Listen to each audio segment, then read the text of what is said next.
Salutations, dear viewers. This is George from Ireland, carrying on my series about German foreign policy in the 1930s. So got up to March 1938, Anschluss, when Austria became part of Germany and it was renamed Ostmark. Let's not forget, Hitler was born there, he visited his parents' grave, then he had his ancestral village destroyed by the artillery. So he had a conflicted relationship with his own ancestors, partly because some of his distant ancestors were Czech, which and he was ashamed of, and he was racist against Czechs. Right, so next step, September 1938. The Sudetenland is the very western part of what we now call the Czech Republic. Back then it was Czechoslovakia. There were 3 million people in the Sudetenland who were ethnically German, and most of them wanted to join Germany. So there was a political party called the Sudeten German Party. And in the Sudetenland, a high majority of people were voting to rejoin Germany. The Sudeten German Party was a union between the Nazi Party there and several other ethnic German parties. The leader of the Sudeten German Party was Konrad Henlein, who was actually half Czech, and perhaps Hitler's history's most famous PE teacher. So Hitler wanted the Sudetenland to join Germany. Now, he pointed to the notion of the right of national self-determination. He said the Allies had advanced this in the Paris peace treaties. Well, really, it was Woodrow Wilson who'd advanced it, and the United States hadn't even ratified any of the treaties of Versailles. So was this going to be allowed to happen or not? Now, Czechoslovakia was fairly well armed, had the Skoda works, where those cars are made, but building quite a lot of tanks. Czechoslovakia had a formal military alliance with France. They were willing to fight. They were the only industrialized country in Eastern Europe, or Central Europe as they prefer to say. So it looked like it might come to war. Should the Czechoslovaks allow in the Red Army? Should they form an alliance with the Soviet Union? They were worried about that. They thought if they let the Soviets in, they'd never get them out. Should the French fight to save the Czechoslovaks? But opinion in France was very much anti-war. They desperately wanted to avoid war. The First World War had ended only 20 years before, and they had suffered grievously. They could not face going through this again and sustaining millions of deaths.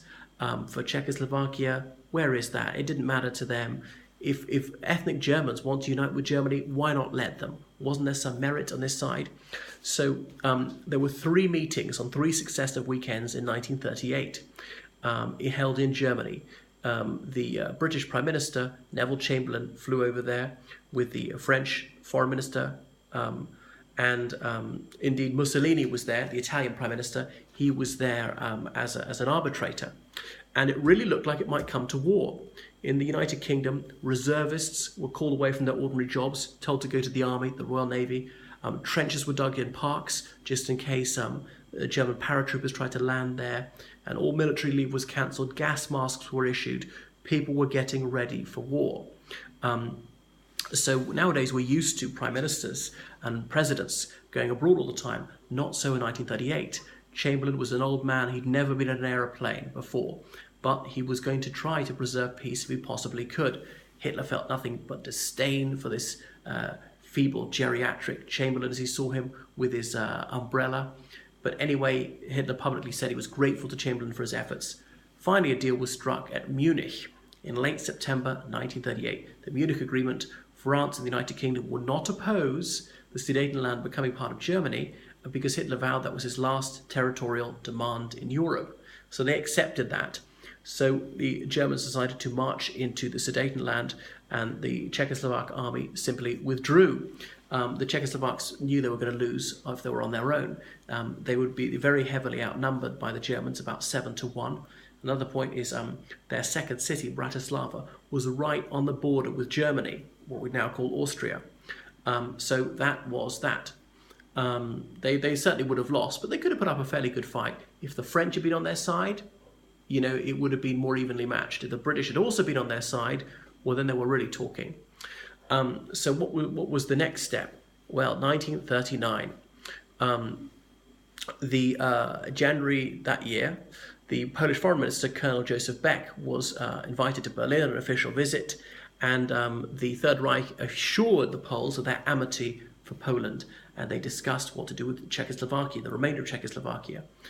Well, in March 1939, Hitler he summoned the president of Czechoslovakia, Emil Hacha, to Berlin, and he said, here's a document surrendering your country to Germany. You will sign immediately, or our air force is going to flatten Prague. And Hacha fainted. He had to be revived. The Germans were faintly worried he died of a heart attack. And he felt he had no option but to give in. He thought, well, I can't rely on the French and the British. They let us down just 6 months ago. The Poles were also in at the act. They were offered Teschen, which was a disputed town in the north of Czechoslovakia. So for Poland going along with this, they were given a small amount of land. So the Czechoslovaks, they'd given up their defences in the west. It's the Sudetenland, which was a mountainous area, which had lots of minefields, machine gun nests, and lots of barbed wire fences, things of that nature. A lot of their factories had been given up. Indeed, because they had all these mill towns, the Germans controlled most of the hydroelectricity for the rest of Czechoslovakia, so could turn the lights off, but therefore also to turn the factories off in the remainder of Czechoslovakia. So Czechoslovakia surrendered without a fight, and German troops entered Prague, and many Czechoslovaks were distraught. Slovakia was split off from what we now call the Czech Republic. Slovakia became an independent country. It was ruled by a Catholic priest, Monsignor Joseph Tiso, was a fascist disposition and was allied with Germany. So what's now called the Czech Republic became part of Germany, even though a high majority of people there were not ethnically German, they were ethnically Czech. So it's to be called Bohemia and Moravia, and given a new Reichsprotector, Reinhard Heydrich, who was a senior figure in the SS. This was not the sort of protection that you might want. The French and British, they protested about this dismemberment of Czechoslovakia, but they did not declare war. It was all done so fast, they felt they couldn't react. But this changed the mood in France and the United Kingdom. Up until this point, Hitler could claim he was simply uniting Germans. But from March 1939 onwards, he had taken over territory where he was not wanted, where there were very few ethnic Germans, and it was an example of bad faith. He'd broken a solemn promise only 6 months after publicly making it. And in September 1938, Chamberlain had returned to the United Kingdom, and one newspaper said, Mr. Chamberlain is the foremost man in the British Empire. He was seen as the hero of the hour. Jubilant crowds went to sing his praises in Downing Street. He was summoned by the King and Queen onto the balcony of Buckingham Palace because he had saved the day, he had preserved peace. There was almost universal relief that war had been avoided. Another thing is the chiefs of Imperial General Staff, that's heads of the Army, Air Force, Navy and so on, they had told Chamberlain that if the United Kingdom, even with the French, fought against Germany, the UK and the French would lose. They said we must stress the importance of political action to avoid war. So Chamberlain agreed to peace in 1938 and then ordered a massive build-up of military forces. This was a policy called appeasement, thinking if we treat Hitler reasonably, maybe he'll calm down and stop causing trouble. Okay, we'll be polite, we'll be accommodating, we'll give ground, and that way we can avoid war. But unfortunately, they saw that obviously Hitler was not to be trusted. He signed these guarantees of non-aggression, which always turned out to be guarantees of aggression. Anyway, so public opinion, and there were opinion polls in 1939, showed that people had changed their mind. In the United Kingdom and France, they believed if Poland was invaded, the UK and France should fight. It wasn't 100%, but it was a majority. So the United Kingdom brought in peacetime conscription, that's compulsory military service, which is something the UK hadn't done since the 18th century. Highly controversial, but it's partly to prove to France the United Kingdom was committed, and also to discourage Germany from attacking any other country, to show that the British were getting ready to fight if it came to that. So then the United Kingdom issued the Polish guarantee, saying to Poland that if you are attacked, we vow that we will come to your defence. Now, how could the United Kingdom possibly fulfil such a promise, as the UK had no land adjacent to Poland?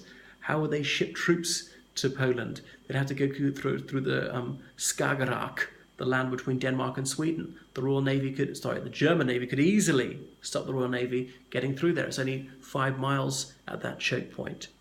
Anyway, the French have been a formal ally of Poland for 20 years, and the French were getting ready to fight as well.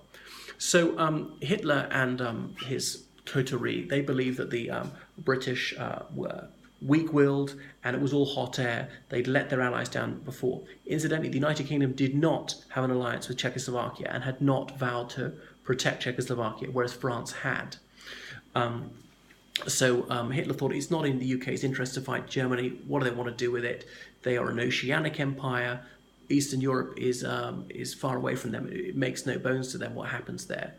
It wasn't so sure whether the French would fight or not, though. He felt the British were too traumatised by the heavy losses in the First World War because the UK usually fought colonial wars which didn't cause many fatalities on the British side. So he thought he could call the British bluff, as he'd called it several times in recent years. So British threats were not believed, though they were sincere. In May 1939, the Italians annexed Albania, and no action was taken. Now, okay, France and the UK had no treaty with Albania. The French and British were still optimistic that the Italians might join them in a future war, or at the very least be neutral, so they had no wish to alienate the Italians.